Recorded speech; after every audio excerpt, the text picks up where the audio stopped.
Hi, I'm Steve Hawley from the city of Greenville here in North Carolina, along with Les Everett from the North Carolina Building Inspectors Association.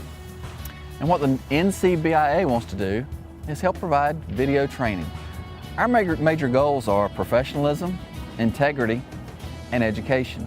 So with this video that we're about to do, we want to help intensify your professionalism and your integrity and get you an education at the same time. Now, this video is made possible through a joint venture with the City of Greenville and the NCBIA, whereby we're able to take you through a series of videos through an actual construction process of common inspections of one home from beginning right to the end. This house comprises simple construction technology. We want to teach you the basics of that technology, and hopefully as you learn that and become familiar with it, the more complex projects will be easier to inspect. So get comfortable, sit back, relax as we take you on a video tour of the very basic visual application of the code.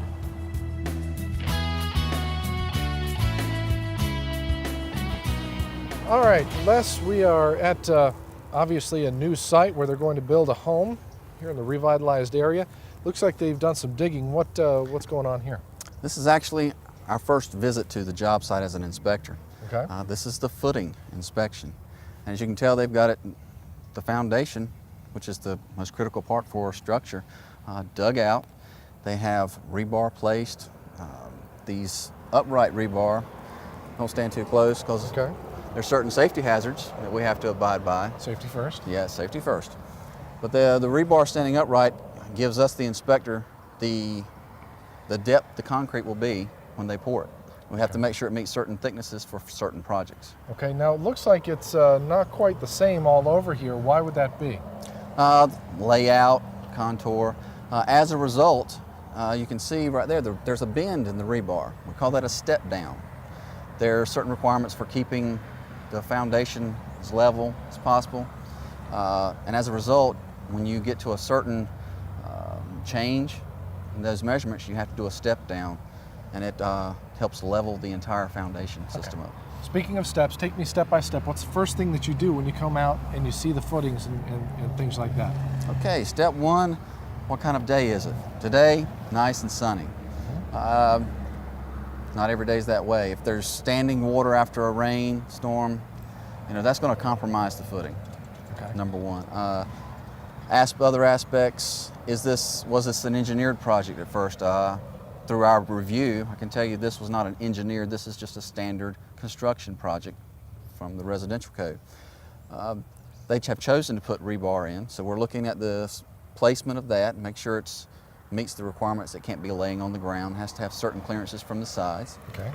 Of course, I mentioned the upright, how thick the concrete will be when poured. And now we're actually looking at what we call the ditch, the trench that's been dug out for proper width, proper depth, and then we're looking at the soil on the bottom, make sure it makes a proper compaction. Now, how do you check the soil, though? Typically, we would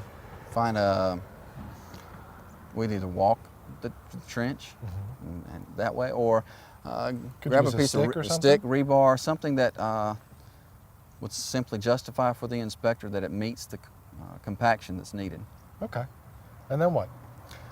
Then, finally, we're going to check some setbacks. Would you like to help me? Sure. All right. It's not too complicated, is it?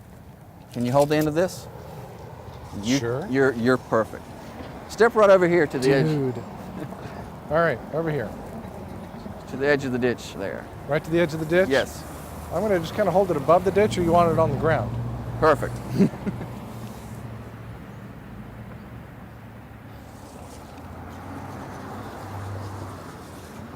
Okay. Okay. What we've just done is we've just measured the setback. That means why?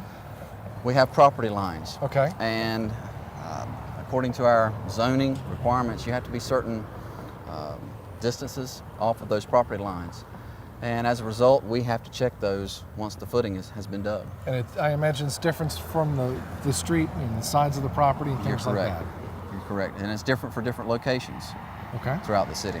Okay. What else do we need to do in this inspection? Well, after what we've seen and checked, we're ready to sign the permit card and let the contractor know that his footing inspection passed. That's a good deal. Okay, so now that we know everything there is to know about a footing, it's time to go to the next phase, our pre-subfloor framing, or most people call it a first floor framing inspection, because this is a crawl space constructed home. So come along as we look at the flooring system.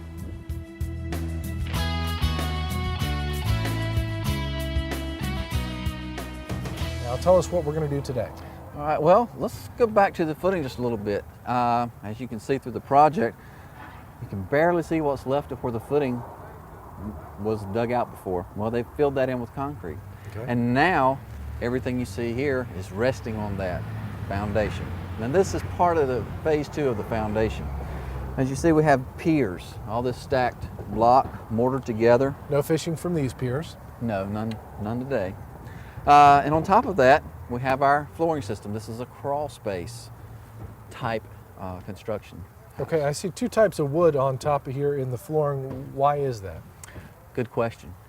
Since we have wood in contact with masonry, which is very susceptible to moisture and drawing in moisture, we have a piece of treated lumber. Most people call it salt treated, but it's a chemically treated lumber which resists the deterioration caused by moisture. See, I see this a lot at the coast. I didn't realize you had to have this inland as well. Absolutely. Part of the code. Part of the code. Okay, so tell me a little bit about this flooring system. On top of the treated lumber, we have our regular lumber, non-treated, but it has been kiln dried. That's the process that the lumber goes into. And what we're doing here, we're creating our flooring system. As you can see, right here is our outer band of the entire floor system. It looks thick. You've Looks got thick. two boards. They use 2 pieces of 2x lumber to construct this. Now on the inside, you'll see we've gone to 1 2x piece of lumber. This is actually the floor joist.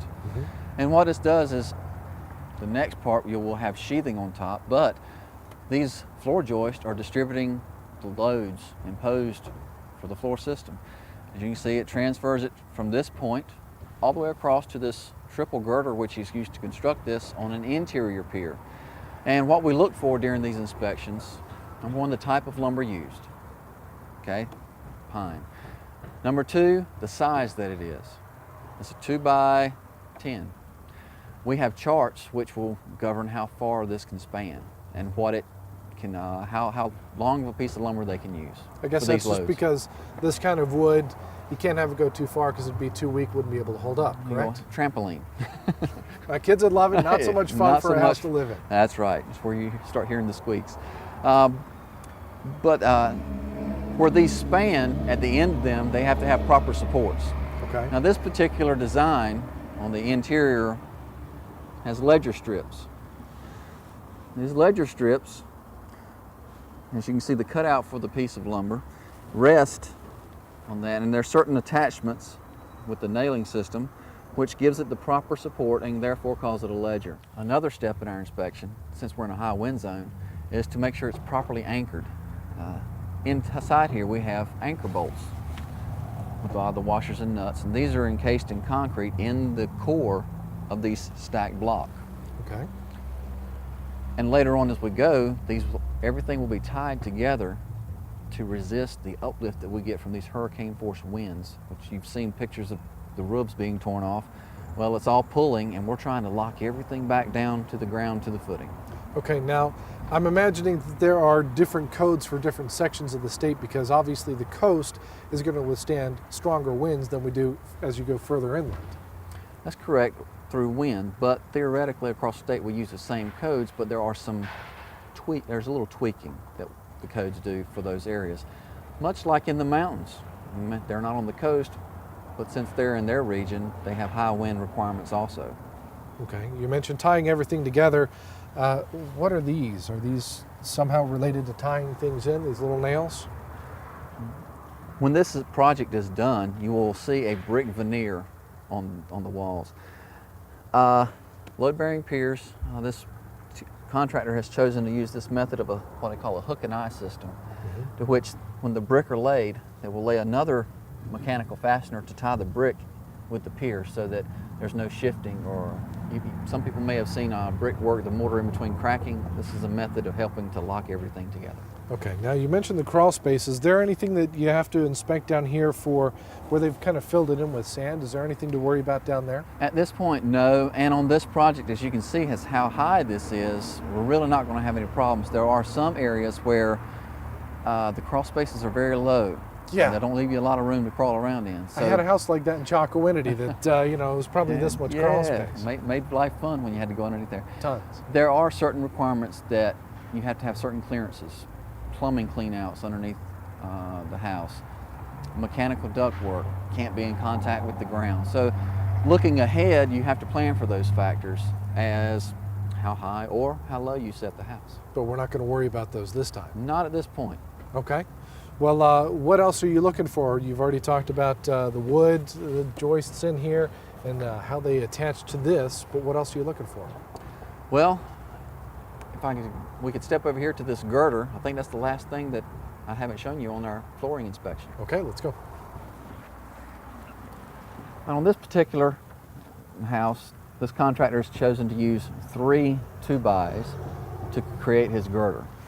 And with that being said, this catches the majority of the load, the tributary load of the rest of the floor system.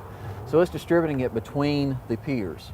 Much like the outside, you have a pier at different locations, you have the same piers on the inside. I remember those holes as we were looking at the footings, the holes for the footings throughout. So it would make sense to distribute that weight load. Now, there's metal underneath this this joist. Much like we talked about before, with the treated lumber making the break between the masonry construction and the wood construction, different techniques. We see tons of different techniques throughout construction. He's chosen on the interior to use flashing to separate non-treated lumber from the masonry piers. So no problems with code with this, or no problems, no difference, I should say, between using this metal flashing and a piece of treated lumber like that. As long as it's the approved flashing type. Okay. Is there any real benefit to using this? Technique. You know, some people like certain things better than others. Okay. And I guess they're going to cover this up, though, as they get ready to put the flooring in. This particular girder and construction method, they're going to come in and fill this void with a 2x4, most likely. This gives them a little workability before they put the subfloor on to make everything level and crisp. Okay. Now, are there any special techniques that you use when you're making sure that this is all set up the proper way? I mean, how do you inspect the boards that are in there? Well, we actually get in and walk the flooring system, or depending upon the heights, due to safety concerns, remember safety, we will actually walk through the crawl space and go in and out of every opening. We're checking the nailing patterns and support members for all the lumber. Well, things are progressing. It's time for our rough-in inspections. And we're going to start out with our electrical rough-in because, like any other rough-in, we've got to see what's going to be covered up at a later stage.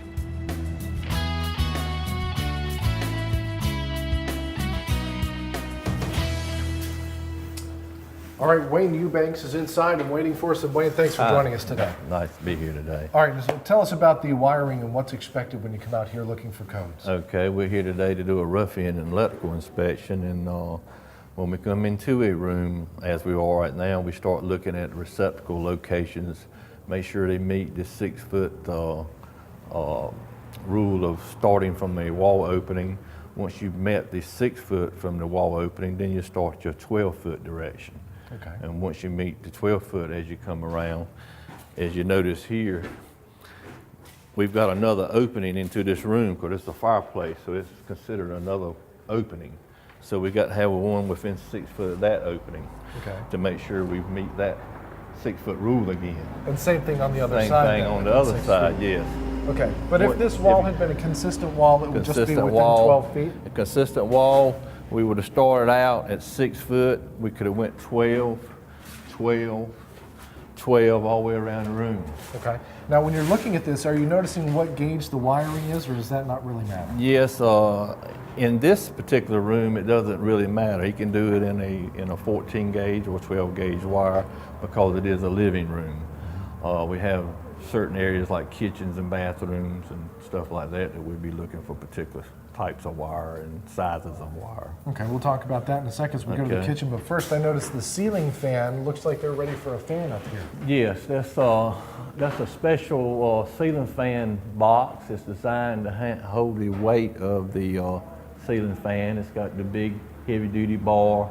It's got the big, thick screw place to put the larger screws to hold the weight of the ceiling fans. That's a special made box just for ceiling fans. And is that part of your inspection as That well, is or is part that just? because if they would nail up a plastic box and we come back on the final and it's a ceiling fan hanging on, we'll make a note of that it's a plastic box and they can't hang a ceiling fan on a plastic box. Because the last thing you want is a To fall on ceiling your fan head. spinning around coming down That's on someone's correct. head. Okay, why don't we head on into the kitchen? Okay, great.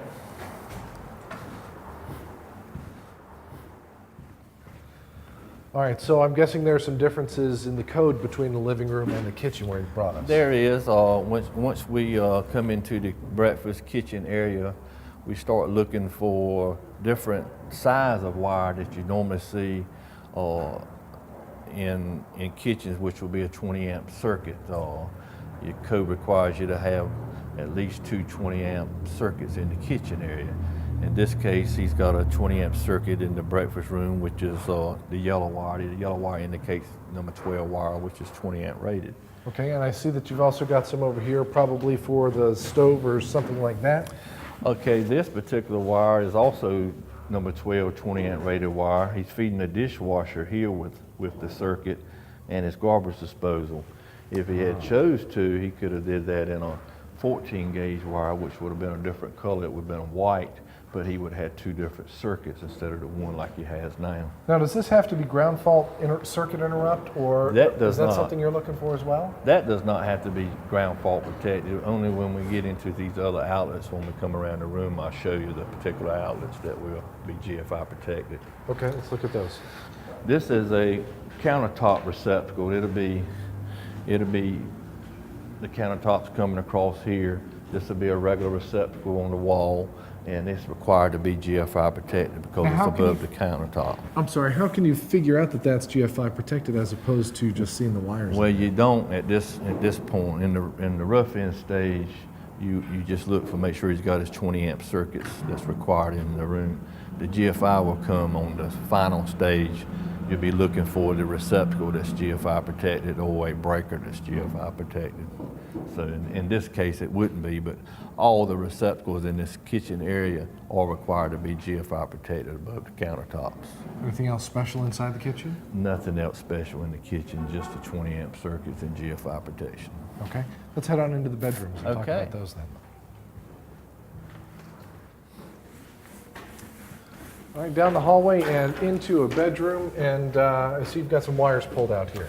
Yes, when we're doing an inspection on our switch boxes and our receptacle boxes, we need to make sure that the electrician has got all of his grounds made up together and installed with an approved clamp of some sort. This is like what we call a Stay-Con or a crimp sleeve. You can also use a wire nut, approved wire nut, but this is what we see the most of, and they just tie all the grounds together, twist them up, crimp them with that. That way you got a real good ground. That's something we look for on all your outlet boxes. Okay, what else are you looking for as you walk around the As we bedroom? come into the bedroom, again, we've got to make sure we meet our wall space, 6 foot and 12 foot. We've, in this particular case, we got a ceiling fan box again, so we know they're putting a ceiling fan here. We've got our smoke detectors installed in this bedroom, which is required to be in the bedroom and outside of a bedroom. Also, the bedrooms are required to be arc fault protected. We will not know whether it's arc fault protected until we come back at a final, but it is a requirement, and we will be looking at that again. I have no idea what that means. I know what GFCI is, but what's Okay. ART or ARC? Arc. Okay. Okay, the arc fault came in as far as an inspection and a requirement in 2005, where if you had just a slight arc of any wire, it would just trip that breaker off, and basically you wouldn't ever see the arc. You could take the two wires and touch them, it would trip the breaker off. Before you ever saw an arc, it would keep it from a flash burn keep it from a smoldering fire. If you started having little arcs, you know, jumping around like this on a regular circuit, the arc fault would pick that up and trip it off, and that would keep it from burning your house down. Oh, that's a good thing to have. It So is a again, good thing. just like the GFCI, you would not notice it at this point. That's for a later inspection. That'll be on the final inspection, right? Anything else that you're looking for when you inspect out here for electrical? Only just like I said, other than just make sure they're in the right places in the bedrooms and make sure they got the smoke detector inside the bedroom. That's the biggest things we look at in here. Do you look at the wiring box at this point at all? Yes, we'll look at that as we come through. This particular case here, he had this piece of cardboard inside this, and that just keeps it from getting sheetrock, mud, or paint, or dust, or dirt just against it. That is a code requirement also to keep it clean. I took it down to show you that you got your interior panel, and this is where all your breakers plug in. If you get any contamination in that, like somebody would happen to spray it with spray paint, it's no good any longer. That's why we want to protect it. So some electricians take this out altogether, but they still cover it up just to be double safe. But as long as he puts this in, he's fine to go.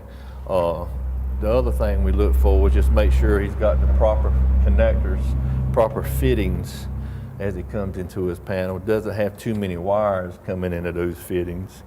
And other than that, at this case, and at this point, that's about all you can see until the final. Then you start checking breaker sizes and things like that. And so I'm just guessing, based upon your willingness to grab loose wires, that there's no power coming into the house at this point. That's correct. There's no power coming in here. If it was, it'd probably be landing on the lugs and so forth. But no, I wouldn't be sticking my hand in there if we were on the final today, because it might be live. Safety first. That's right. Safety All right. first.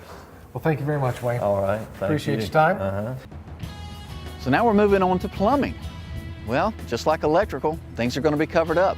We've got to look at it, see the test, make sure everything meets code.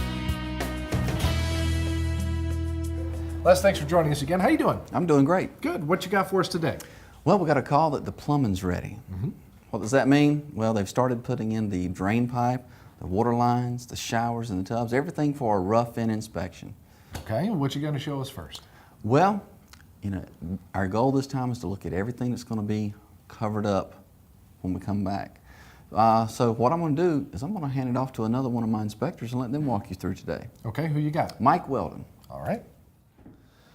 All right, Mike, hey, how you doing today? Hey Steve, how you doing? Doing good, thanks. Okay, plumbing inspection, what do you look for first? Well, when I first come into the building, I come in and I look for my 2-inch vent on the drainage system.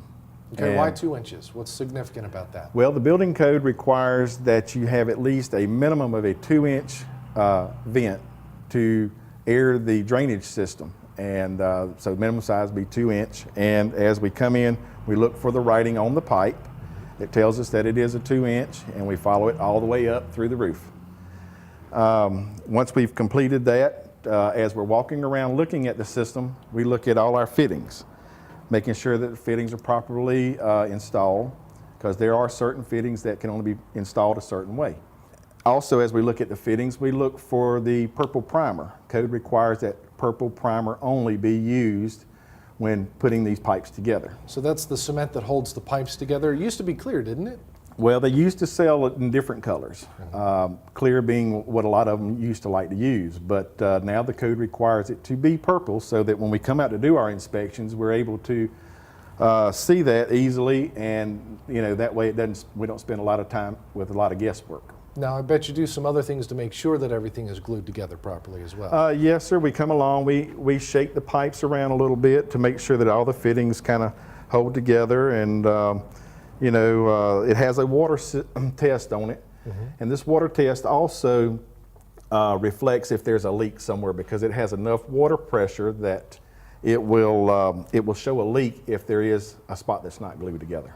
All right, after the fittings, then there's something else here with measuring and things that you have to check on here? As we walk through the house, when we get to the washer outlet, we come in and we make sure that the standpipe, which is an indirect waste line, that it has to be a minimum of 18 inches and can't be no more than 48 inches to the top of the trap. Okay. So we measure, and we have about 26 inches. So that's good to go. Yes, sir, that's very good. All right, is there water in there now as well? Or is that just in the other part of the system? Now, there's water on all of the drainage system. This is capped off inside, and there is water throughout the whole drainage system. And one way that we tell is that we can tap on the pipes, and we can tell from experience that whether the pipe is full or not. And then if we go to some places, they'll have a drain.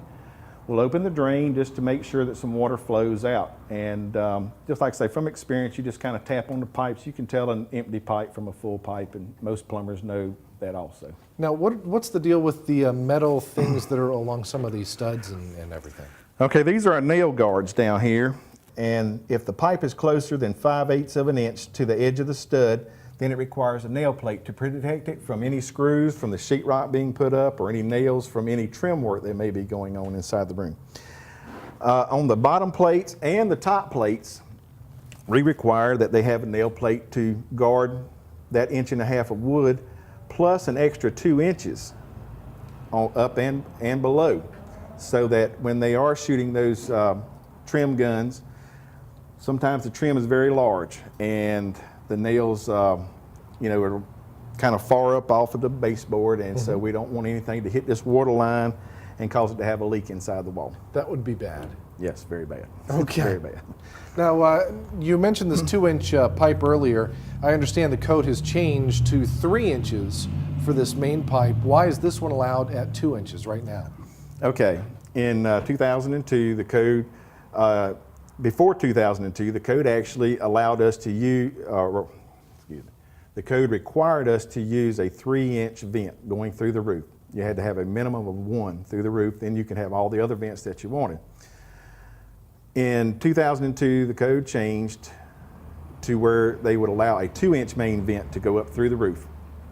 But there are a lot of specifics with that, for the fact that you're reducing the amount of air that the system is allowed to have to drain itself. And so that's why we're real particular about how it ties in underneath the house and what all is tying into it also. So we're real peculiar about that. But I understand this has gone up to 3 inches now. No, not on the main vent. On the main vent. Okay, on a different thing then. Right. Our washer box requires that on the drain system, any horizontal part of that drain for that washer back to the building drain be a minimum of 3 inches in size. Okay. And it's got the writing on the side so you can easily tell it as well. Yes, sir. Okay. It does have the writing on the side of all the pipes. Well, that's good. Why don't we let you go ahead and check some of the other bathrooms for these things that you were just talking about, some of the other pipes, and we'll see if we discover some things along the way. All right.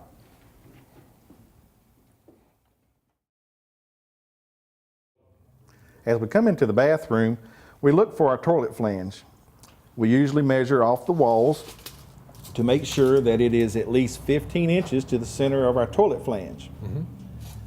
Must have at least 15 inches of clearance on both sides of the toilet from the center of the toilet. So we just check that on the rough end to kind of make sure that we're in the right location, because if we're way too close, now is a good time for them to move whatever they have to move.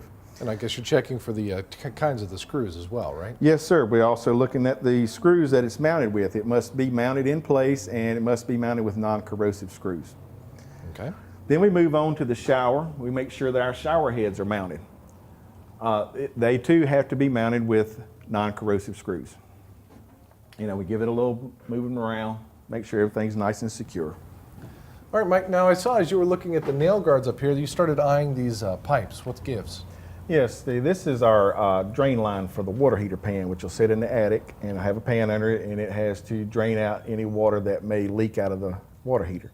I just come in to make sure that it is installed, that it is 1 inch in size and has proper nail guards. I can see it's 1 inch right here, so you've already taught me something about these pipes. How about these pipes over here? These are our water lines to and from the water heater. One of them is our cold water supply, and one of them is our hot water supply. And I come in also making sure they have their nail guards. And once it reaches above the top plate, these lines will have to be insulated because they're in non-conditioned space. But we'll check that when we come and do the final inspection. Okay, and how about these pipes? Are these part of your inspection? No, these are the HVAC lines, which this is a high pressure, low pressure line and a drain line here. And this is their thermostat wire going to the unit. And we come in just to make sure that when we do our HVAC that they got proper nail guards and that the low pressure line is insulated also. All right, but that's for Les to do later on then. That's for less to do. Okay, why don't you go ahead and head on out and we'll continue the inspection then. Okay, Mike, we got some funny looking pipes here in the kitchen. What's the deal with these? Okay, Steve, this is our drain line right here, and right above it is our vent line.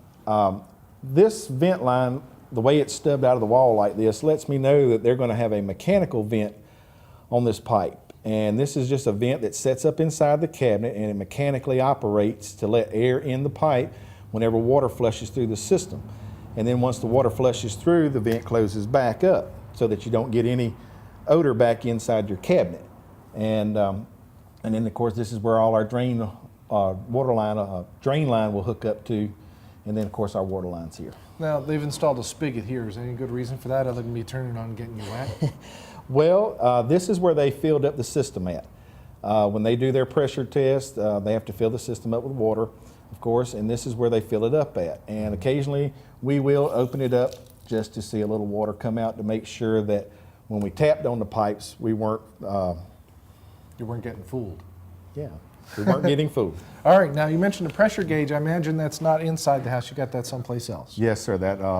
Well, a lot of times they put it in different locations. We kind of hunt those down sometimes, but a lot of times they're at the front where the water line connection will be made at. Okay, so you're going to check the gauge. Anything else that you have to do in the plumbing inspection? Yes, sir. We have to crawl up underneath the house to make sure that everything is properly connected underneath the house and that no floor joists have been improperly cut.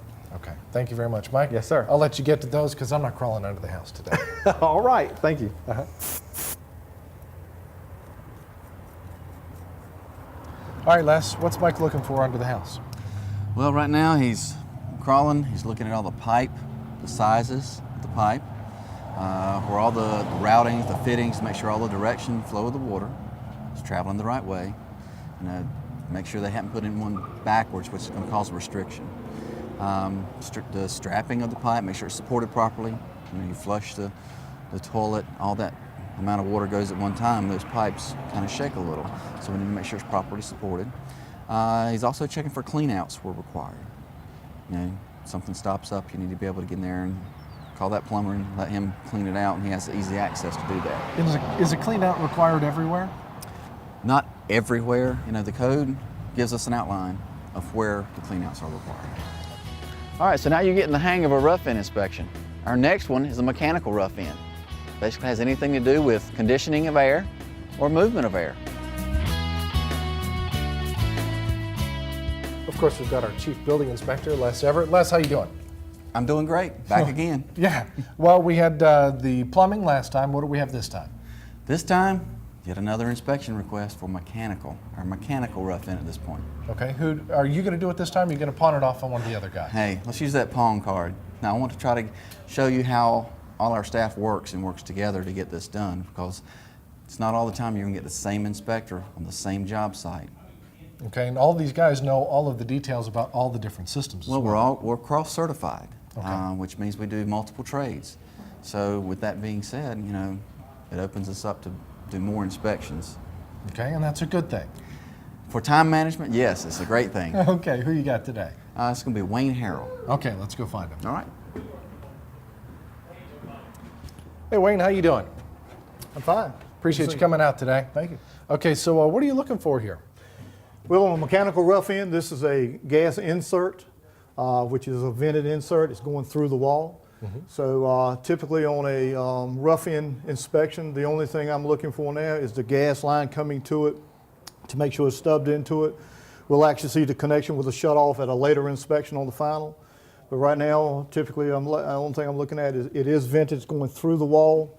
It's sealed. Everything is sealed. So for just the fireplace alone, that's the only thing right now I'm looking for. Okay, I understand big part of this inspection is the vents, though, and things like that, the duct system. That's correct. Okay, why don't you walk me through that? Okay, this installment here is an overhead duct system, which all the duct work is overhead instead of underneath the house. Typically, you'll see this in a lot of applications, or a lot of times you'll see it under the house. Since this is over, you can go ahead and see all the duct work now, which is a real good process.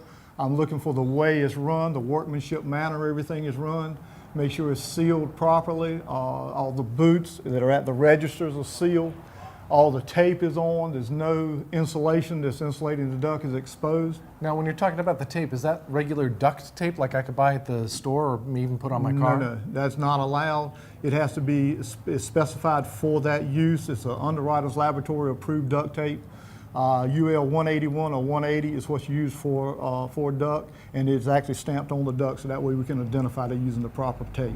Okay, you were talking about other sealing things. Is that, it looks like they've painted some of these. What's that? Right, that painting is what they call either duct butter or duct seal, which a lot of times, sometimes it's on the inside of the ductwork itself, of the insulation, sometimes on the outside. This guy, he put it on the outside. That way we can see it to make sure all the collars where they're joined to the main trunk line, they are sealed good to make sure you don't have any air infiltration or you're not losing anything, because all this ductwork is installed in an unconditioned area.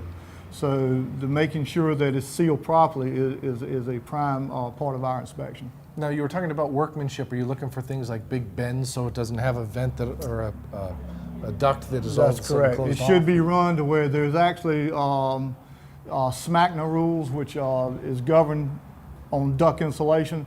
It says it actually should be run in a workmanship manner. It's not supposed to be run undue, like an undue amount of it to where it would have any dips and stuff like that, to where it should not. You want to run it as straight as possible to keep the airflow as good as possible. Now, are there any regulations about how it's hung? I see that they've got some strapping and that's nailed into the ceiling. That's correct. On your takeoffs, on these flexible takeoffs, you're allowed to use the non-metal strapping. On your main trunk line, that's usually used. You have to use the metal strapping on that to support that, because that is a rigid metal duct. This is a flexible duct. It's not as heavy, the gauge of it and nearly as heavy, so you're allowed to use something like a nylon type strapping. Are you also looking at the size of the vents? I see a 6-inch duct here, and then I guess the main line's going to have to be bigger than that. Yeah, and that's sized according to the size of the unit. The tonnage of the unit dictates the size of the duct. And so really the installer, he installs all the duct work, he sizes it, and puts that in according to the size of the unit. Okay, well, I know that the handler is supposed to be on the other side of the house. Why don't we walk over and talk about that next? Okay. All right, we're on the other side of the house, and you can see we got the lines that Wayne was talking about last time, or Mike was talking about last time. You're inspecting these. Okay. Yeah, this particular insulation has what they call a split system. You have your air handler that conducts the heat on the inside up in the attic space. Then you have your condensing unit that supplies the air conditioning on the outside on the ground. Since you have a split system, this is called a line set, which actually conveys, this pipe here conveys the refrigerant from one system to the other. So you're leaving the unit up in the attic in an unconditioned area, coming through the top plate and the sole plate. So what I look for is coming through is making sure it's adequately protected with nail guards. So when they hang the sheetrock, the sheetrock nails do not have a chance of penetrating and damaging anything. And also I look at making sure it's fire stopped. This particular one is already fire stopped because the code does require fire stopping of any penetration of a member. So I should make sure that's run correctly. On this side of the stud, we have the gas line running. Here again, I make sure it's adequately protected with nail guards to eliminate any problems when they hang sheetrock, and also the fire stopping of it. Yeah, I think more than anything else, you want to make sure that the gas line never gets punctured with nails. By all means, that is critical, because that is a life safety issue. Yeah. Now, I understand we're going to go into the attic in the final inspection. We're not going to worry about that now. Is there something that you check on with these outside as well? Well, at this stage, I just make sure it is stubbed out to the outside, because the condenser will be set, and this will be tied in at a later stage once they set that condenser. Okay, so you've checked the duct work, you've done the gas lines, you've done these lines for the heating and HVAC. Is there anything else that you need to check at this point? Well, also for the bathroom fans, at this point, every bathroom has an exhaust fan. Okay. That's exhausted to the outside, so we do check to make sure that they're run completely to the eaves of the house. They're allowed by code to terminate in the overhang of the house, so we look at that just to make sure that's run in a workmanship manner. Does it matter what size they are or how many there are that go out? Well, that's manufacturer's instructions. Those are when the installer picks those up. The duct work and everything will be on the manufacturer's instructions. Actually dictated what the size of it would be, and so it's typically 6 inches what's run outside. Sometimes you'll see 4 inch. but it's according to manufacturer's instructions. Do you have to have a vent like that in a bathroom? You have to have one unless you have, the code does allow an alternate method of an openable window. Most places don't do that. Most contractors would still put the vent in because most people are still not going to open a window. Primarily, the ventilation in the bathroom is for condensation, people taking hot showers and stuff like that. And you get a lot of condensation built up in a bathroom. And typically, you'd want to flip that on so it would actually take that condensation out. Otherwise, you could have a lot of problems with mold and You mildew really and could. things That's- like that. That's exactly right. All right, we're done with our rough ends. Next is our framing inspection. Well, you noticed that the framing's been done for a while. Well, we just want to make sure that none of the rough ends of the trades modified the framing components. So grab your hammer. Come on, let's go do a framing inspection.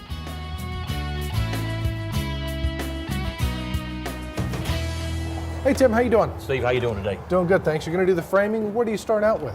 We're going to start the front door here and just make sure they've got a 36-inch wide door with a 6'8" height for emergency exit purposes. Okay. Okay, Steve, before we move anywhere else, we just want to do, make sure all the holes are fire caulked at the top and rodent proofed at the bottom. Make sure they got a proper jack stud and a king stud on each side of the door and a proper header over the door, as with these other ones. Make sure the trusses are properly tied down, hurricane clips. Okay. Okay. Now, do you have to have those hurricane clips on all of the trusses, or is it just some of the trusses? Well, we need, the drawings will tell us where you need to put them at. Okay. Typically, it's on the exterior wall. There are a few points inside that have uplift requirements that we would see on the drawing a little later. Okay. We're going to move on to the window here. All right. Same thing, to make sure you got proper jacks under it. Make sure you have a proper header over it, king studs on the side. Moving over to the framing on this gable end wall, it's got to be 2x6s because it's over 10 feet tall. Okay. Got to be balloon framed right on up to the plates. Balloon framed. I'm just going to pretend I know what that means. Okay, okay. Fire insert, we're going to make sure there's a proper header over it, just like the other ones with the king stud and a jack stud. Make sure they properly sealed the top in here with fire blocking and draft stopping. So if they would have a fire in here, it would slow it down before it would go through the top here. Okay. Okay. While we're looking, we can look at the braces in the trusses. Make sure they're properly installed. They've got the lateral bracing here and there. They've got their blocking in. They've got the clips on the sheeting, roof sheeting. We're going to make sure, Steve, that they have their, we're going to do a quick overview of some of the other previous inspections, make sure the nail plates are in place, rodent proofing has been provided at the top, fire caulked all the holes, make sure all the framing's properly nailed up to the trusses at this point. Okay, and we can move into the dining area. Here we have load point for the trusses that are resting up against an LVL, which is laminated veneer lumber with the hurricane ties. You got your headers and your jacks over the windows and on the side of the windows. Everything is sealed. Everything looks good. Over here, the wash and dryer area, making sure the hurricane ties are on. All the framing is correct. Everything is nailed properly according to code. We're looking at the bracing of the trusses, make sure they're on 2-foot center per design, make sure the plywood clips are in, make sure all the bracing's properly nailed, the walls are properly nailed. Same thing over here. We're still looking at the framing and so on. Any space, any holes in the floor would have to be sealed. The rodent proof and top plates would have to be sealed to keep any, if a fire would get in there, it would slow it down quite a bit from going through the top plates. Okay. Now, you talked before about design plans for trusses. What's that? Right. Every truss system has to be engineered, and we get a copy in the permit box, and it's typically 25 or 30 pages, and it'll have a layout sheet, and it'll tell us exactly the spacing of the trusses, where trusses go, and the uplift requirements of trusses, and also all the bracing requirements. We have to go by those to ensure no problems later. All right. What else do you look for in the framing? If you want to move on out in the hallway, we're still making sure we've got proper jacks and headers. That's one of the main items we look for at a framing. Jacks on the sides, header That's on right. the top. These are that's right. These are king studs, and these are jack studs. King studs on the side of your header and jack studs underneath. Okay. If you'd go over 6 feet, you'd have to have double jacks, and so on. If you go over 10, it would triple. And Okay. Okay, in the bedroom here? right, we're looking for the minimum depth of the egress window, which is 44 inches, and the proper width and height, the minimum on that. We're going to look at the outlookers up in the gable. They're over 12 inches, so they'll have to be set back to the second rafter and require a hurricane clip on all of those. Okay. We'll look at the lateral bracing again on the gable end. Everything appears to be braced properly. Taking another look at the headers as we come through. Okay. Up here, you'll see You've got the blower up here. that's right, that's a platform for the mechanical system. You got to have a 10-inch cavity for your insulation to be installed. So you Correct. just run the tape measure up there, or can you eyeball it because you figure this is probably We've seen it so much, but we can check it. It's basically 9 inches, which will work. Okay. Because you'll have the ceiling down in through here. That's You'll be correct. able to get it. That is correct. All right, what else do you look for when you're inside looking for framing? Again, basically it's just the sealing of the holes, the top plates and the bottom plates, the headers, the jacks, the bracing, the windows, the doors, the hallways, just making sure everything is up to code. Okay, how about outside? Anything to look for outside? We probably need to look at the framing in the utility room and the front porch framing. Okay, why don't we go do that? Okay. All right, we checked those other rooms you talked about, but you wanted to mention something about the house wrap or what? Well, no, on this particular application, this is going to be a brick veneer house. The contractor is required to have flashing for his weep holes, so if moisture would get behind the house wrap, it would run out of the weep holes, and he doesn't, and we've talked to him about that. He's going to get that installed. Okay. While we're out here, we take a brief look at the framing of the porch, and everything looks okay. Okay, how about the flashing for eaves and roof things? Well, he's anything supposed with to that? also have some flashing up here around this porch, Okay. where his brick porch is going to be installed. That'll have to be put in. If you come out here to the roof system, the shingles are going to have to be step flashed. All right, is there anything else you're looking for in the framing inspection? I think we've about covered it, Steve. All right. Well, thank you very much, Tim. Thank you, Steve. Now it's time for insulation. It's all about energy and conservation. So come along as we show you what our area takes to meet the Energy Conservation Code. We've gone through a whole bunch of different inspections. What are we looking at now? Well, we made a lot of progress. Now we're going to be doing the insulation inspection. Reason for that, energy conservation. There's energy codes that have to be adhered to. So we're here to make sure this building envelope is properly sealed. Okay, you're going to do this inspection? Well, much like the last couple, I'm going to show you another inspector. Outstanding. Got to share the Share the spotlight. wealth. Share the wealth. You just don't want to do it anymore, do you? Oh, you figured me out. All right, who you got today? John Hall. He's going to be walking you through for the inspection. Okay, he out in the living room again? I believe that's a good place to start. Okay, let's head on out there. All right. Hey, John. No, How you doing? doing good. How about you? Doing good, thanks. Now, Les said that you're going to show us around for the insulation inspection. What do you usually start looking for when you come out looking for this stuff? The whole purpose of an installation inspection is to look for stuff that will probably be concealed during the final inspection, such as insulation in the walls and the ceiling. After they put sheetrock up, of course, that's something we cannot see. Okay. Now, I see there's a difference here between what's on this wall and what's on the other wall over here. What are you looking for, and why do we have differences?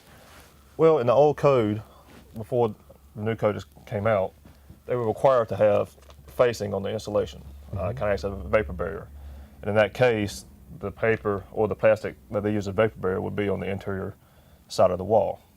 It's no longer required, but it is a choice that the contractor can make. Just a preference, or as Les and I have been talking about, a technique, right? It's a technique or a general preference, personal preference from contractor to contractor. Okay. Now, what is the R value or the value that you're looking for as you look at these walls? Well, per code, a wall has to have R13 insulation. In this case, since this is a gable wall with a vaulted ceiling, the contractor chose to use R19. And in the regular 8-foot tall walls, the contractor chose to use R15. Bigger the number, the better insulation Yes, sir. value. Yes, sir. Okay. Now I saw you when I walked in, you were pointing up here and kind of poking and prodding a little bit at some caulk. Tell me about what the caulking is here. Green Utilities Company has a program that they offer to the contractors. It's called E300. And basically, they look at the insulation. They also look at all the joints and the exterior walls are sealed. That keeps any air infiltration from taking place. That will help lower utility bills and just make overall better house. And that's not mandatory here in Greenville, but it's a great idea. It is a very good idea. Okay, now I'm imagining that helps cut down on the draft, and especially in lower income houses where they typically don't have as much insulation. This is really going to help out. Yes, it will. And like I said, it is lower income family housing, and it will help with the utility costs. So that is an additional savings that they can help spend towards other necessities. Exactly. Now, I see you've got 15 on this wall, 19 on this wall, and if I'm reading this correctly, you got 30 in the ceiling. Yes, sir. This is what you refer to as batts insulation. Sometimes a contractor will choose to use blown insulation. And in that case, they will not install it until the sheetrock's been put up. And in that instance, they will need different types of blown insulation requires different thickness. And there will be a card in the attic attached to one of the trusses that will have the inches marked. Okay. And that will let us be able to see how many inches of insulation are in there and whether it's done per code. Okay. So can you tell just by standing here then and looking up here that they've got the right stuff? They do. As you can see, R30 is marked throughout the ceiling, and that indicates to us that the proper insulation has been used. Okay. Any other areas that we need to look at in here, or you want to walk to a different part of the house now? We can walk to a different part of our house. Okay. Why don't we head on down here where the blower is for the HVAC, Okay. and we can kind of take a look at some of those things. Oh, Stephen, before we go back there, I'd like to point out something to you. Okay. This is probably something that's been pointed out in previous inspections, but we also like to double check that they have fire caulk and any penetrations that go through what we refer to as the top plate. Okay. What that does is if a fire does happen to break out in a stud cavity, it keeps the fire from going up through the wall and getting to the attic area where it can spread a lot faster. Okay. And you're looking at the ones on the floor as well. Yes, sir. And we refer to this as a sole plate. And it does not require fire caulk, but just some kind of caulking material that will seal those holes to keep a draft from coming up through the crawl space and spreading, causing the fire to spread quicker. Okay. Hey, since you pulled me into the kitchen, I've noticed here that you've got noise reducer insulation. Is this according to code? Well, the code does not require that you have noise reducing insulation. A lot of people choose to use it on walls that are around bathrooms or even bedrooms to reduce the amount of noise that comes through the walls. And like I said, it's not required by code, but it is a good idea to have. Okay. Are you even checking, do you not even really bother with this? Or are you checking to make sure it's put up properly or anything? Or you just kind of look at it and move on with what you really need to inspect? Well, since it's not required by code, we really don't have to check it thoroughly, but I do like to make sure that it fills the stud cavity fully and gives a nice tight fit. Okay. Now we ready to go back down the hall? Yes, sir. Okay. Appreciate you pointing that out, though. That's good stuff. You're welcome. All right, so we can see that just about the only way to see inside the attic now is this entryway where they're going to put the ladder. And Tim had shown us before that there was a minimum requirement for insulation under the handler and in the attic, and I guess this would be a good time to see exactly what's been put in. A lot of times, homeowners and contractors will put the heating units inside the attic. And when that happens, you have to, there's a code requirement that concerns the platform that goes in front of a unit. And a lot of times it's a pretty good sized piece of platform. So when that happens, you have a case where the insulation may be compressed down. And insulation, even batt insulation, is supposed to maintain a certain thickness. So let's say you have these 2x6s here, and as you see, the insulation is sticking up further than what the wood is. In that case, you want to maintain that thickness, as I said. So you may have to raise the platform a little bit higher and then build it to keep from compressing the insulation to a point where it will not work as well as it should. No, but from what we can see, this looks like it's done pretty well. Yes, sir. Now, what are the different requirements with the code as to depth of insulation up in the ceilings, or is it vary from manufacturer to manufacturer and from different type to different type? Well, bad insulation is pretty much a pre-made product, so you want to maintain the thickness that it comes in. Whereas blown insulation, it depends from material to material. There's different types of materials that the blown insulation is made of, and as I said earlier, there's each material, each manufacturer comes with a card that has the inches marked, and you will maintain the thickness that's required by that manufacturer. So they'll go ahead and they'll staple that right on up into the ceiling. Yes, sir. So it makes it nice and easy for you then. Yes, sir. All right. Anything else that you're looking for when you come through for the insulation inspection? One thing I would like to point out, in this room over here, if you'd like to make our way over there. Okay. Okay. Steve, this is what I wanted to show you. Well, at first I thought this was insulation around the mechanical duct. Okay. With the silver backing, that's usually what they use around ductwork.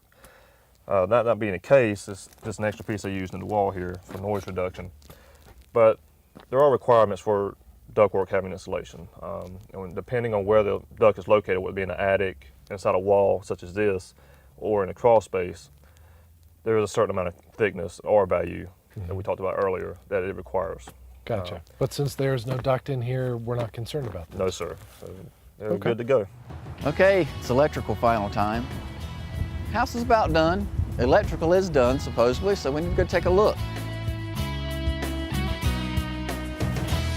All right. Now I understand this is the power inspection. And we call it an electrical final. Okay, electrical final, but there's no power. There is no power. How do you do an electrical final if there's no power? Well, the first step, well, let's go back to our earlier episodes, safety. Before we turn power on to the house, we have to make sure everything is properly wired, properly installed, meets code. Therefore, our code says you have to install it a certain way, but we're not responsible that all electrical devices, such as ovens, microwaves, actually work. Okay, you're just making sure that everything's wired up the right way, so In that when order to folks work. plug it in, they don't have big problems. That's it. Okay. Now you're going to run us through this one? Now I'm going to let my electrical inspector take you on this tour. Okay, so Wayne's going to do it again. We Wayne, did right. Wayne in the initial electrical inspection, right? Sure did. Okay, well, I'll go and meet him now. He's waiting on you. All right, thanks. Hey, Wayne, it looks like this is about where we found you last time. That's right, in the same house, in the same room, it looks like. All right, so how would you start out this electrical final? Okay, previously we talked about checking for wall separations and make sure the outlet's in the right location. So when I come through this room, I'd just be making sure the outlets are in the right places, and it's none covered up with by the sheetrock installer. So by the right places, you mean like amount of Amount of space, separation in 6 between foot, them? 12 foot between outlets, so forth, like we talked about in our rough end stage. Okay. Now I see some wires in the wall here that are uncovered. Yes, that's going to be for a telephone jack there, Okay. so And that's not some of covered the in telephone this. man will be taken care of, but it's not included in the electrical inspections. Okay, so this is looking good through here. Yes, sir. Any problems or issues that you would look for in I this? haven't seen any. Everything looks good. All the spacing seems to be correct, and don't have any issues in this room. Okay, well, let's head on into the All kitchen right. then. All right, we're in the breakfast room area now, and basically what we'll be looking for here would be to make sure the outlets are in the correct locations in this room, and they seem to be in excellent situations and Okay. or excellent areas. And then we walk back over here into the utility room, or laundry room as some people call it, and we have a dry outlet that's a 30 amp circuit. That's a 4-wire 30 amp circuit required because the main's on the outside of the home. We have a 20 amp receptacle for the washing machine, and we'll look at the breaker for it when we get into the panel box. Well, how do you know that that's 30 and that that's 20? Well, basically, it's just, you can look at it and tell by past history, I guess, with experience. Okay. I mean, if you really got down into it, you could read it on the device. Okay, but you're going to make sure that 20 is This 20. is going to be a 20 amp all by dedicated itself. circuit by itself. That's what we'll be looking for when we get to the panel. Okay. The dryer will be dedicated also as a 30 amp circuit. Okay. Now, as you come into the kitchen, what are you looking for in here? All right, when we come into the kitchen area, just kind of scan the room and make sure we got a GFI circuit on the countertop, and we This have one's GFI? we have on this one in the corner here. Okay. Also, we scanned this room, and this one's also got a GFI on the corner. Now, do you have to have more than one GFI in the kitchen? You only have to have 2 is all that's required. You can have as many as you want. Okay. By code, there's only 2 countertop circuits, and they have to be GFI protected. Also, if we were going to test the GFI, I have a cute little device here that we just plug it in, and there'll be 2 yellow lights that will burn, just tell you that the circuit's okay. To test the GFI, you would mash this button, and once you pop this button, this test switch on this button will trip off and let you know it's operable. So it's not only there, but it's properly wired. That is properly wired. Okay, that's good. What else are you looking for? All right, also, we're gonna check up here above the microwave, make sure he's got his microwave outlet in place, and he does. It's right here with his cord coming from his microwave. Is that also dedicated, much like the washer is? Most and of the dryer time they is? are dedicated circuit because they pull so many amps. Some of them are not required, but a lot of them are. Okay. And the other thing we'll be looking for is, you take a glance at this, it's got a garbage disposal in it, so we just kind of look down here below the sink, and you'll see it's wired at the bottom. Basically just make sure it's connected and the wires is not hanging loose in the cabinet. It'll be, most of the time that circuit will be garbage disposal, dishwasher, basically a lot of times are tied together on the same circuit, and that's the way they generally handle those. Okay. And that might do it in the kitchen area that I can think of. Well, why don't we head on down and check out the bathrooms? You were telling me some special things about Okay. those. All right, so I know that this is a GFI. What's different about GFIs in the bathroom and the kitchen? Well, basically, the GFI is the same thing as in the kitchen. It's just required to be in the bathroom also. Bathrooms are required to be on a dedicated 20 amp GFI circuit, and it can share another bathroom if you choose to. Or if you come in with a 20 amp circuit in the bathroom and don't go out of the bathroom with the circuit, everything in here can be on that 20 amp circuit. And in this home, the GFI circuit is just for the receptacle in this bathroom and the second bathroom. Okay, so you only have to have this actual thing with the reset and the test button on one part. On one bathroom and let it feed the other bathroom from it. So if you were to test or trip this GFI, it would also deaden the receptacle in the other bathroom. Okay. So I see you've been going through these back bedrooms and making sure all the outlets are in the right places. Mm-hmm. What else are you looking for here? Well, when we were in the bedroom, we were making sure that we had smoke detectors in the inside of the bedroom, and making sure we got a smoke detector outside of the bedrooms. Okay. And those smoke detectors are required to be interwired, where if one smoke detector goes off, everyone in the home goes off. So you actually, as part of your inspection for code, are checking to make sure that those are there as well. Yes, that's correct. That's not just a courtesy, that's part of the code. That's part of the electrical code. Okay. Safety issues. Now you've got the circuit box opened up here. What are you looking for this time? I know we went through it before, but what are you looking at this time? Okay, when we come into this panel box, I went on and took the cover off to save us a little time, but the first thing we generally do is we kind of just tug on the wires and make sure all those are tight. We don't have any loose connections. The other thing we'll be looking for is the code requires the bedrooms to be on arc fault breakers, and these breakers that has the little green symbol on them are arc fault breakers, and we have 2 of those. He has 2 bedroom circuits, so he's got 2 arc fault bedroom circuits. The other thing we were speaking of before was making sure that the wash machine was on a 20 amp receptacle dedicated, and is in its panel schedule. It's listed here, right here on the It's panels. listed on the panel schedule that it's got its wash machine circuit right here, which would be circuit 6, which would be this circuit here, 246, and it is a 20 amp circuit. Also, we'll be looking for the dryer that we spoke about a while ago, and that's that 30 amp circuit I was speaking about. And the water heater circuit would also be a 30 amp circuit, and we haven't got to that, but when we do, it'll be a 30 amp circuit, and it has a breaker lock on this breaker. And this breaker lock is in case somebody's servicing the water heater, they can turn that tab like it is now and just put a lock on it, keep somebody turning the power on it while you're working on it. Okay, now I notice there's a blank on 5, 9, and 13. Okay, 13, we were looking earlier, is a space. Okay. In other words, it's a spare circuit.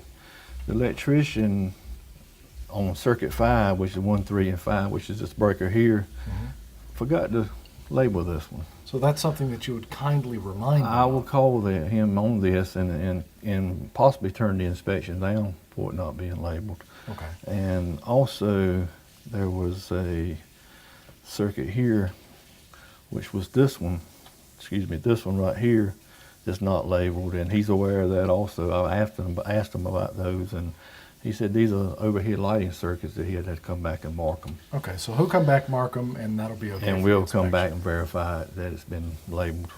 Okay. So what else are you looking for with the house for these inspections for the electrical file? Okay, the other thing we'll be doing is we'll be going up in the attic and checking out his attic air handler unit and his water heaters up there also. All right, what are you looking for when you check those out? Basically, we're going to be looking to see what type it is. This particular house has got a gas furnace, and it takes just a little 15 amp, 120 volt circuit, and it's just plugged into an outlet just like any other appliance would be.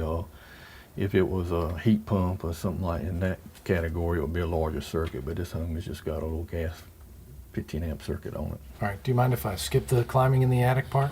Yeah, if that's what you want to do. Okay, that'll work. I won't do. I've got to do my job. Okay, we'll let you do that. And actually, are you going to take us things on the outside? Yes, that you and need we're to going to check go out? outside and make sure we got the appropriate outlets from the front of the house and the rear of the house, and then check the air conditioning circuits out. Okay, well, why don't we go ahead and do those, and then you can come back in and do the attic. Well, that'll work too. Okay. So what do you look for when you come out here? Okay, once we get outside, one of the things we'll be looking for is to make sure it has a GFI receptacle at the front of the house, and also make sure it has a light fixture at the entrance. We got the We light. have I'm the guessing entrance. this is going to be your GFI, Yes, and it is. that's a GFI protected circuit there, so we're good on the front side of the house as being GFI protected outside. Okay, so where are we headed to next then? Okay, we can go to the air conditioning unit on the side. All right. Once we get on this side of the house, the first thing we'll be looking for is make sure the air conditioning unit has a disconnect. That means this particular one has what they call a pull-out for a disconnect. I mean, you take this out, that cuts the power off to the unit. Guess it's called a pull-out because you literally Called I pull it out. That's correct. See, I'm learning. That's correct. Also, we will look at the data plate that's on the bottom of this unit, and we try to check the wire size. This particular one says it's 11.1 amps, means it has to have at least a 14 gauge wire. It also says it has a maximum overcurrent protection of 15 amps, means the breaker in the panel couldn't be larger than 15 amps. And we checked that a while ago, and it is a 15 amp circuit, so he's good on his air conditioning circuits. Okay, now I notice that there's an outlet that's just down here. Is that part of code? Yes, you have to have a receptacle to be able to service the air conditioning unit or any heating equipment within 25 foot of the unit. That's kind of difficult. A technician won't have to roll out such a large drop cord.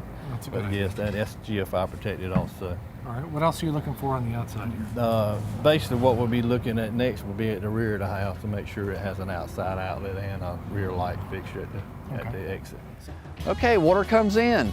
Water's got to go out. It's time for our water and sewer line inspection.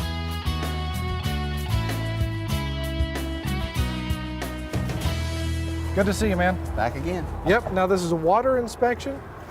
Yeah, it's a water and sewer inspection. Okay. Two main things we've all got to have. Got to have water, Uh-huh. drink, bathe, Gotta have but all someplace that to get it stuff out. has to go out. Okay. And then in our jurisdiction, since we have a utility company and a water resources department, we're expecting all the piping to where their service points are.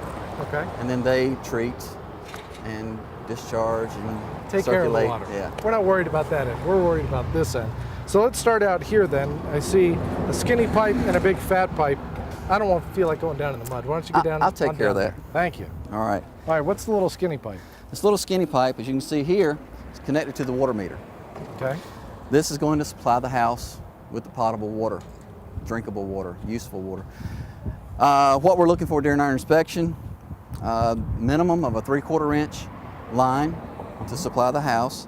Some houses, depending upon what fixtures they use, how much they have, would have to go larger.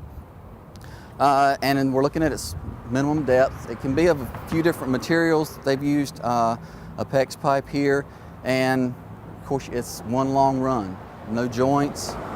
So we're looking at that, making sure it's, again, buried properly and it's not going to freeze as a result. with a Now lot of this frost one, line. this seems to drop down a little bit. Is that coincidental? Does that even matter at all? On the water line, not really, except on this location. A lot of times the water meter is not so close to the sewer tap. Well, our local jurisdiction, Greenville Utilities, requires that on a sewer tap, the connection that the contractor makes to it is 4 feet or greater below grade. So when they're this close, they try to make sure that the water line stays that low also. And it looks like this really is down to about 4 feet. Are you guestimating then? Or did you already measure this before? I've already I came out measured it here? before you showed up. I know you're always good at planning these things out. But typically, they supply it with a cap. Okay. Minimum from the bottom of that cap is usually where we're measuring. If we know that, given the situation and how they install things, if they're going to have it up to the top of the cap, we usually use that as a tolerance. And then while we're on the sewer tap, I mean, you do see this line coming down. So the utility company, this is what they've installed. So they had to go at least 4 feet down, but as you can tell with this sweep, they have come down to the bottom of the tap. That's as low as it can go. There are some areas where the utility company has to go shallower. That's the only exception for making a connection less than 4 feet. Okay. So what's the big benefit for the 4 feet deep? There's right-of-ways, and utility companies have to come in, make repairs, install new lines. That gives them a assurance that they've got at least 4 feet depth, that they won't hit it and disturb it and break it.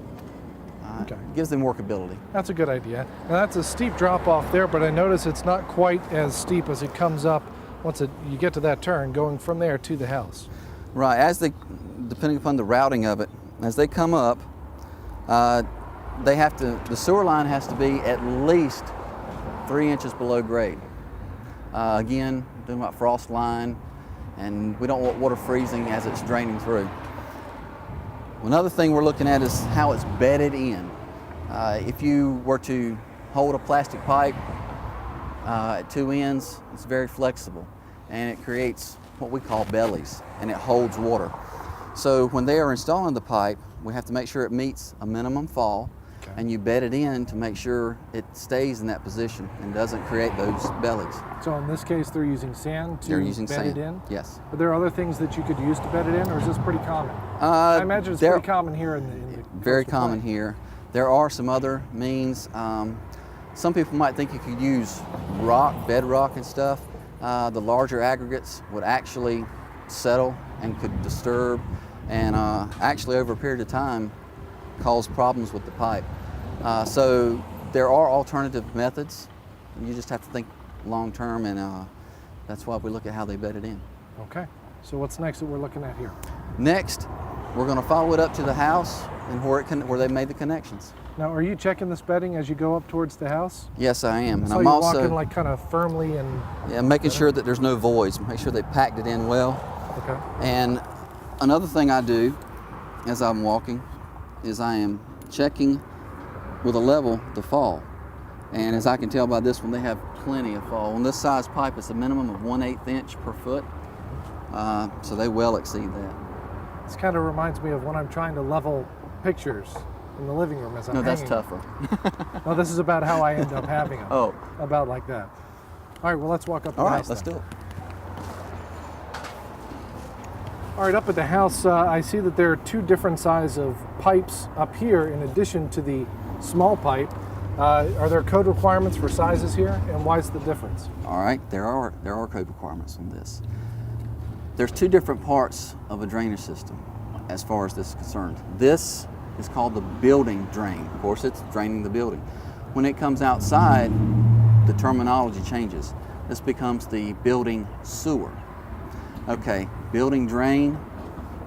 They've got, of course, water closets, and lots of other fixtures. And the way that this has been constructed, they've had to size it as a 3-inch pipe.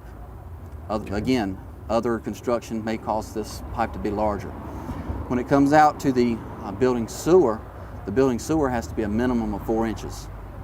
And again, if the loads are for the structure are greater and would cause greater than a 4-inch, then the building sewer would have to be at least that size, if not So larger. there are going to be different grades for, say, a duplex, or for a small apartment complex, or a large apartment complex, or for some huge industrial facility. Exactly. Yeah, because this wouldn't do it for a big plant. And I might be waiting a while. Okay. Now, what about? It looks like this is a what do you call this? A clean out? Clean out. This is an access to a clean out. Everybody hears about pipes stopping up. You know, the kids put toys down the system. Really? Well, it happens every now and then. Yeah.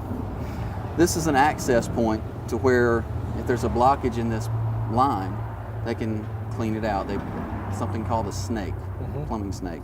And it's able to be fed in there and clean out that obstruction. Is this required by code? This is. Okay. Now, what about these two little lines you've got Okay, here? the water line, which we've talked about earlier, as you can see here, they haven't made the connection yet. This is the line coming out from the house. What he's going to do, this particular plumber, will most likely be installing an outside valve, which will shut off the water supply if something were to be leaking. This could be the point where they shut off. They have to have a cutoff other than the meter. I was going to say, because I know that they have one at the meter, but they need to have one They need to somewhere have one else. on site, accessible all the time to the tenant. So it could be right here, or the person living here. It could be right here, could be perhaps by the water heater or some other location just easy to get to. Yes. Okay. What else? I think that's about it. We followed the line all the way up. It's properly bedded. It's got its proper fall, clean out, it's connected. We're just missing this, and of course we can see this at the final inspection, which we will do not long from now because they're getting close. So you only have 1 or 2 inspections left then? That's it. All right. Okay, the project's complete. At least they say so. But in our episode, we're going to combine the building, the plumbing, and mechanical final in one.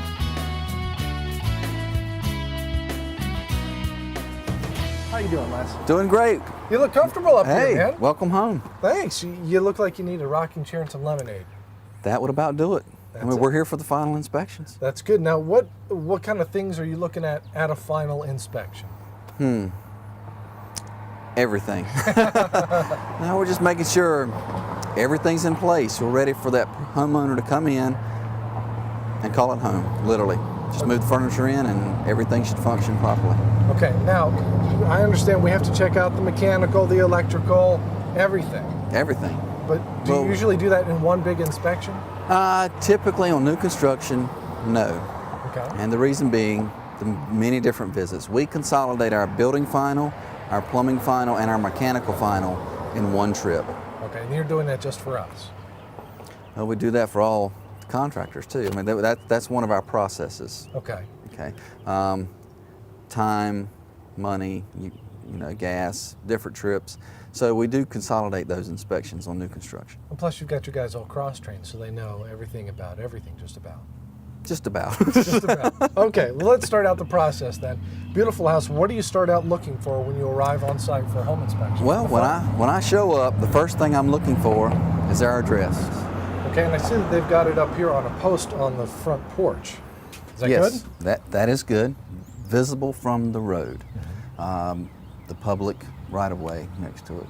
So if you can post an address that you can see from the street, the road, whatever you would like to say, pretty much you're going to be covered. You're going to meet that criteria. Now, that's part of the law here in Greenville. Why is that so? It's an ordinance here in Greenville, but it's also part of the state building code, and it covers a lot of issues. We're always talking about safety. 911. You have an emergency after you move into your new home. You want somebody to be able to find you. They're not used to this house being here. They're not used to somebody living here. They look for this address visible from the street in order to assist you. Okay, what else are you looking for then, outside?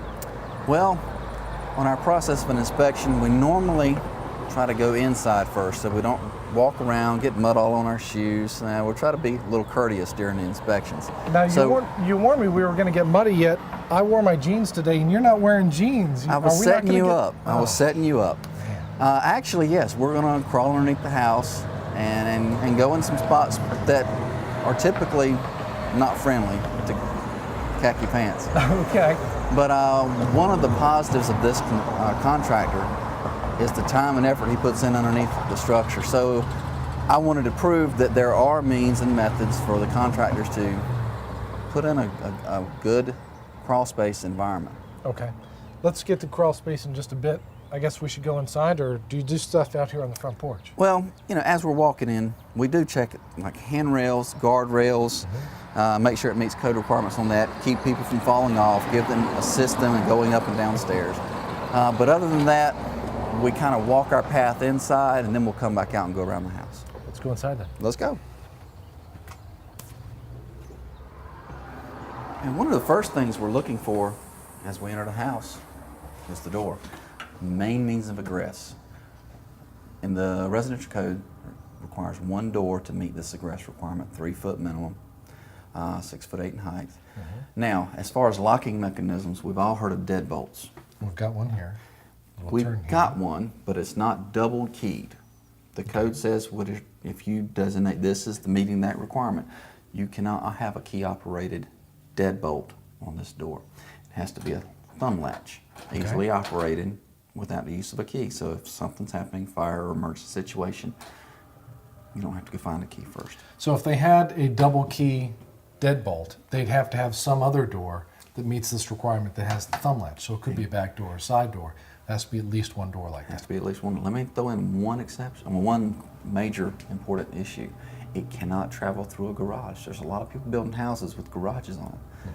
They consider a garage a hazardous area, so you can't exit from your living space through a hazardous area to get out in an emergency situation. So all of them could have the thumb latch on there, but not necessarily. At least one of them has to. At least one, Okay. if they choose to use the deadbolts. Okay. So we've got a good door here. Got a good door. Okay. Where else are we going? All right. There's probably Hey. a deadbolt. Well, as we come in, we're normally going to take a path through the house. We're going to walk the entire house. This is going to bring us into the living room. Okay. Living rooms, lots of open spaces. We pick on people sometimes. You missed a spot painting. We're going to have to fail you for that. It's just a laughing thing. No, but seriously, we're looking to make sure there's no holes in the walls. All the outlets are covered, proper safety measures. As far as living areas go, one of the biggest things you'll find in here are gas logs or fireplace of sorts. Okay. So you check this out. So we got to check this out. How do you do that? Well, what we're going to do, it has an access panel. And as you can see, there's quite a bit of stuff under here. First thing, we're going to look at the manufacturer specifications on this. And we're going to make sure that they have connected the gas line properly. You see this shut-off valve, where if it needs to be serviced, you can actually turn this off and disconnect the gas line. Also, there's several requirements which we've already been through on this, and make sure it meets certain ANSI standards, and we make sure that this is UL listed. And you probably can't see it that well, but this unit has all been manufactured as one contraption. So it's been labeled by that manufacturer as a UL listed appliance. Okay. So this is a good thing. This is a good thing. It looks good. It met all of our manufacturer's requirements that we talked about. So we're going to put this back in its rightful spot for the owners to have when they move in. Okay. So still looking good through here. I guess we're going to go into the kitchen next. And as we enter the kitchen area, one of the things that catches my attention is this big glass. It's a nice big window. Big window. Now, during our framing inspections, we do our best to make sure that the windows installed are tempered if they're needed to. We also double check ourselves during final inspections. Now, this window glass is definitely over 9 square feet. Okay. Okay, so that's the leading thing. It's a large area of glass. Does it have to be tempered if it's over 9 feet? It has to meet certain criteria, 9 feet being one of them. Okay. Another one being adjacent to a walking surface. Okay. We're here. One of the other things, it has to be 18 inches or less from the above the walking surface. So what I do is I check, and he's well over 21 inches above the floor, so no tempered. But you could tell if it was tempered because I've seen this in car windows. It would have it etched somewhere in a corner where it would say tempered, correct? Exactly. There's a little, what they call laser etching. You can't just take Glass Plus and wipe it off. That's a good thing. That's a good thing, real All good thing. And as we're moving along, right over here, into our laundry area, we're looking, we know we're going to have a dryer. We're looking for the dryer connection to get the vent. moisture, lint, and everything out. Make sure it's of the right material, and make sure it's installed properly. The electrical inspector looked at the electrical connection. Then for our washer, make sure we have our water supplies. I thought for sure you were going to turn that on and shoot water on me there. I could have been mean, Yeah, that's true. but you're all right today. Today I'm good. Today. All right, backing into the kitchen here. Next thing, we notice we have a dishwasher. And again, manufacturer specifications. So we've looked at that. This comes from a factory, so the manufacturer has certain specifications it has to meet. The one thing that we need to look at on this is where its drain line connects underneath the counter. Instructions state that it should be within an inch. It should create a trap, basically. So that drain has to go up to within an inch of the bottom of this cabinet before it comes back down and connects into the drain system. Okay. Also, we run the water, make sure the water's on. Thank you. Water works. While I'm already under here. That way we're checking our pipes to Wait, make sure. stick your head underneath there and let me turn the Oh, water now on. you're trying to get mean. Okay. I knew the pipes were going to be connected. Anyway, we're checking to make sure all the drain pipes, it's got its proper trap. Minimum 2-inch trap, maximum 4-inch trap. As far as the distance up and down one, not the pipe diameter. Okay. But we're making sure everything's connected, no leaks. Everything looks fine here. Okay. Now the electrician on their electrical inspection came through and checked the GFCI. So you're good to go with that. Good to go with that. Okay. Anything else in here? We'll move over to the stove. All right. We have an electric stove. You're not going to So- cook anything to test it out, are you? I thought you didn't bring the groceries. I was going to bring some popcorn because I knew they had the microwave. Okay. Well, the microwave, in this case, is serving as the hood, okay? Not everybody puts a microwave here. So this is a special microwave, and as you can tell, when you look underneath, it has the grease filters, and it's gonna have the fan. So we need to make sure, yep, they've got a plug up top here that gives it the power to serve as it needs to. And it'll have a fan that'll pull the air and the grease-laden vapors up through it and protect you. If you didn't have this, you would most likely have to install what we call just a regular range hood. Some metal with a fan blower and has the same systems as. So you're looking we for the just showed. same thing, whether it's a regular hood or a microwave with the Absolutely. hood in it. Absolutely. Okay. Fridge? Fridge, Not too worried not about? to worry about. You just Okay. plug it in and hope that keeps stuff cold. All right. Okay, so let's we're head gonna on move down the along. hall. And we've got bedrooms down in here. Yep. And as we go into the bedroom, there are certain things that we're looking for, life safety again. And smoke detector. Okay. The electrician. Those are hardwired. Hardwired, electrician hardwired. The electrical inspector probably mentioned that during his inspection. Yes. It's a group effort. We're all looking multiple times. That is one of the major contraptions in a home that saves lives. It's inexpensive and it saves lives. Exactly. I love that. Now, if there were something to happen right outside our bedroom door, since this is a sleeping area, code requires you to have a secondary means of egress. In this case, it's the window. This window has to meet certain criteria. One is the area to make sure somebody can get out. They make many different windows, many different sizes. We need to make sure this window is at least 20 inches wide in the opening and at least 22 inches tall. Overall, it has to be 4 square feet or greater. Now, do the math. 20 inches wide, 22 tall doesn't give you 4 That's square not feet. 4 square No, feet. it doesn't.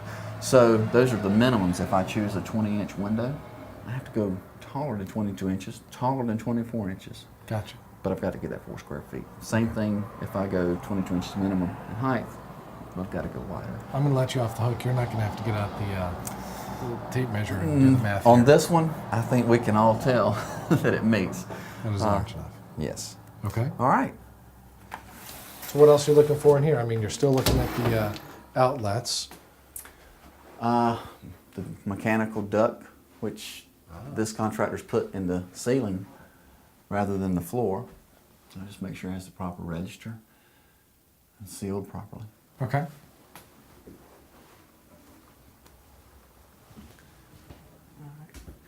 As we come into the bathroom, much like the kitchen, any plumbing fixture, I'm gonna make sure it's working, got the water turned on. I'm gonna check the drainage. All the pipes are sealed. And we're gonna head over to the tub.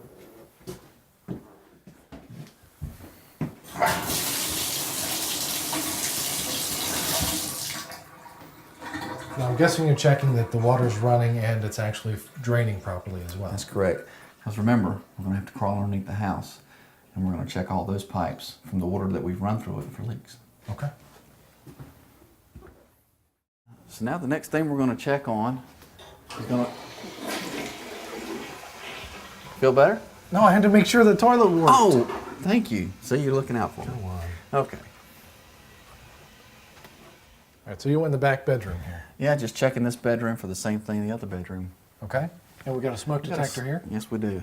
One of the other criteria, not only in the bedroom, but we have to have one in the hallway. They're all connected together. One goes off, they all go off. Okay.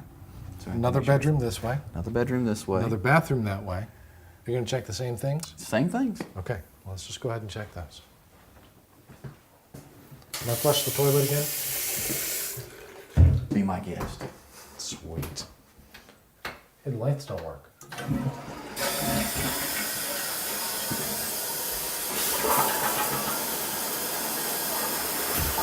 think we're good. We look in the closets too. Make sure everything's sealed, no holes in the wall. Okay. Well, we've been through most of the house. Okay.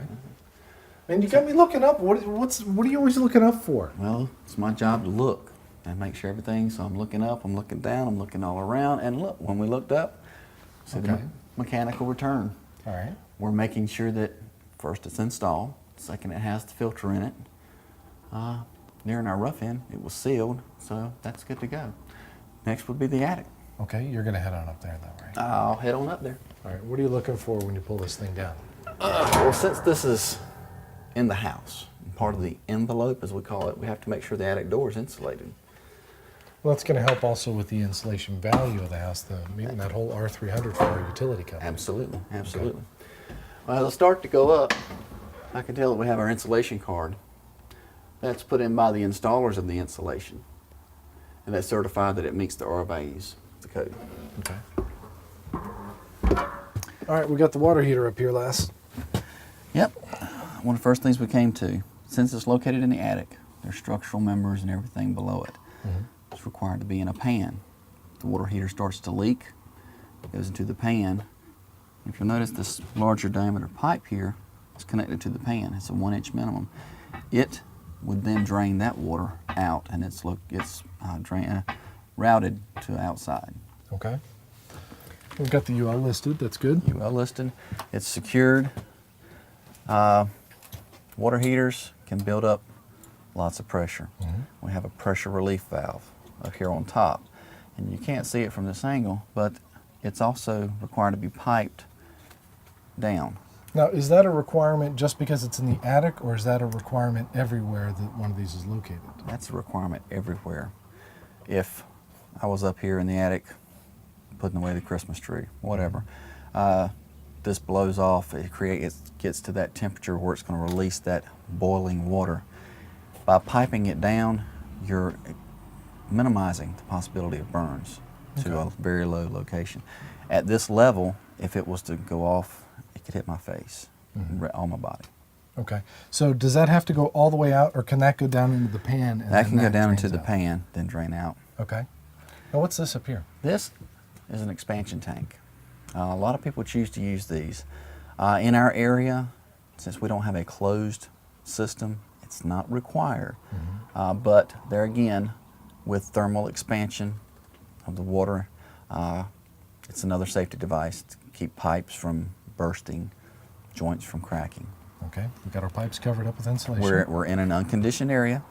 Pipes have to be insulated with a minimum R6.5 insulation and sealed thoroughly.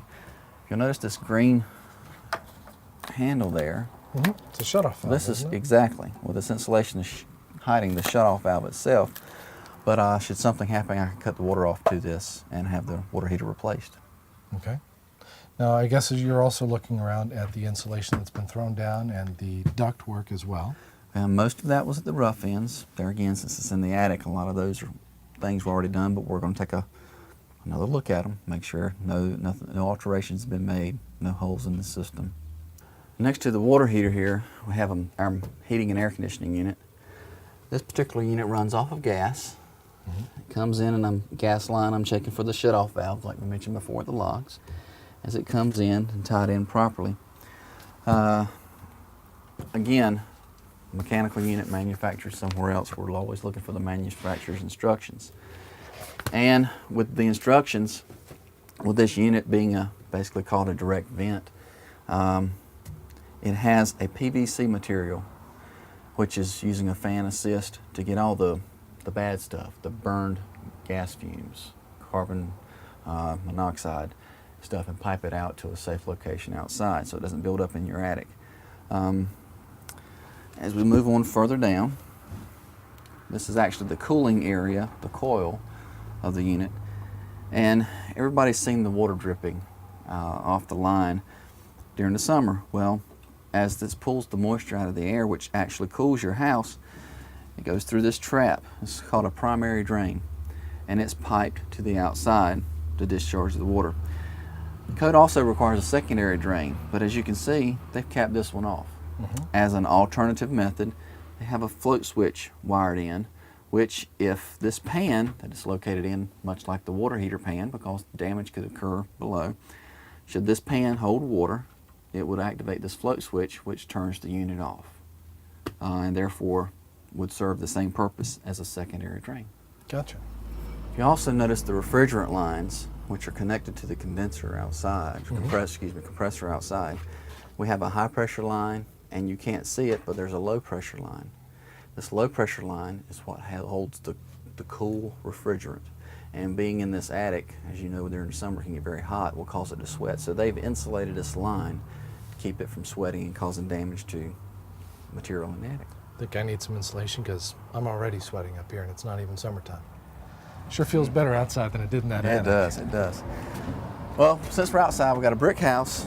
We've got these weep holes that we have to check on. You have to have them spaced out every Spaced. so often. Now, what's a weep hole do? Weep hole allows moisture, airflow, and moisture to escape. Keeps the air flowing, allows the condensate to dissipate. Okay, that's good. We're also looking, remember the gas logs? Well, outside here we have a prefabbed vent extension. And this is installed, meets all the clearances as we've been through the inspections, and mounted like it should to meet the manufacturer specifications. Okay. So what else are you looking for as you walk around? As we're walking around, we're looking at the vents for the house, the crawl space. And we're also looking up at the soffit area. You know, even though it was hot up there in the attic, it still has to have airflow. And the soffits and the ridge vent, very peak of the roof, it works together to keep that air flowing. Now, do the soffits really work? They do. Again, it's hot up there, but the airflow, it creates a chimney effect, and it keeps the air moving so you don't get even higher temperatures. Okay. Another thing we're looking at, we have 4 or more risers on these steps. Handrails required. Nice and It solid. goes up over 30 inches. guards required. Okay. Everybody wants to water their lawn. We've got a hose bib here. We have a vacuum breaker installed on here. What this does is it will not allow water to back up into the potable water supply. If you've ever turned your water off and you've seen it spray out in this area, that's because it's doing its job. It's breaking that atmospheric pressure and allowing the water to drop out here. So, we've heard stories of people watering their lawns with these devices with chemicals in them. Backflow, it pulls the water back, pulls the chemicals back. It could contaminate the system. So, safety device. Okay. So mechanical closet next. Actually, I think this is just a storage room. You're right. Yeah. The biggest thing about this is he has separated it with sheetrock to the living area. You could store a lot of combustibles in here. So we want to separate it, give some protection. All right, Les, I know that this is the one shot that you've been waiting like 3 or 4 months to see me underneath this house once it was complete. And I tried to put the fear in you that you were going to come out dirty, but I thought it was going to be a big mud bath under here, but it's not like that. It's nice with this plastic under here. and that brings us into another construction method. All right, we talked about the vents underneath around the house. With our climate, it's been proven that if you put in a vapor barrier underneath your house, complete coverage, you minimize a lot of the problems that people are seeing. Excessive moisture content in their crawl space. Mm-hmm. You know, That can lead to a lot of mold and problems with that, Yes. health issues. We don't want that. So All that's nice. That's not a requirement, that's just a feature. not a Correct. requirement if they put in enough vents as we saw on the outside. Okay. There are a lot Once of you vents put, down there are. A lot of people do this Anyway. because it's not that expensive to do. But by doing this, you can even reduce the amount of vents that you would have to have around the house. Okay. Now outside, let me touch on this real quick. You checked the gas meter. That's out there. Mm-hmm. And anything else that you're looking at over there? Well, the gas line runs also under the crawl space. We're looking for the support that it has. Make sure it's strapped properly. And you're doing that with these other pipes. We're that are doing there this as with well. everything under here. As you can tell, we have the drain pipes we were running all the water through. If you look here behind me, you see we're in one of the main areas where the plumbing was coming down. So we've checked all the directions of the pipes again, making sure they're not leaking, making sure they're strapped properly and supported. They're not going to fall over time. And there is a slope going down towards the edge of the house. Exactly. Okay. The water distribution lines, same thing. They have to be properly supported. And if you look over to your side, I'm Sorry. guessing this is the dryer vent. you guessed right. All right. Because I did. know the bathroom vents wouldn't have come under here. They went up They through were- the attic. That's right. So that's sealed and it's run through. It meets the limit on the distance that it can run with the elbows that are in it.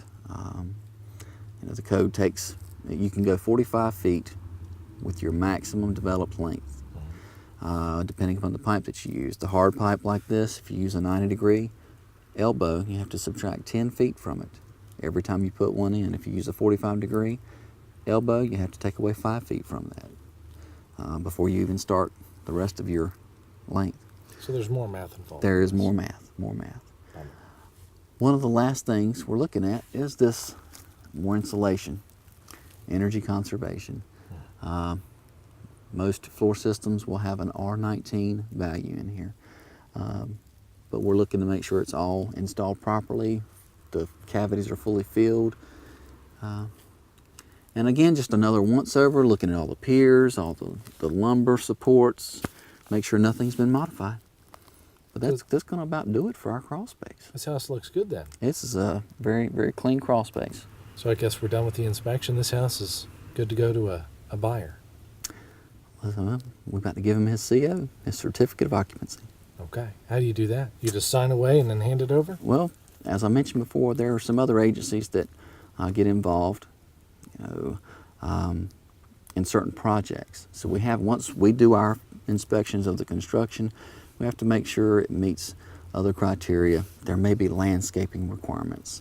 There may be On commercial projects, you may have to have the fire marshal sign off. You may have to have Greenville Utilities give us approvals. So once we make sure we have all the approvals for the specific project, then our office will issue you your certificate of occupancy. And so you can be a happy homeowner. Absolutely. Thank you very much, Les. Thank you. Appreciate it. Well, we hope you've enjoyed watching this video as much as we enjoyed making it, and we especially hope that you found it informational. So remember, the NCBIA is here for you. Come visit us on the website at www.ncbia.org. We'd even love to have your membership and want to see us. Thanks.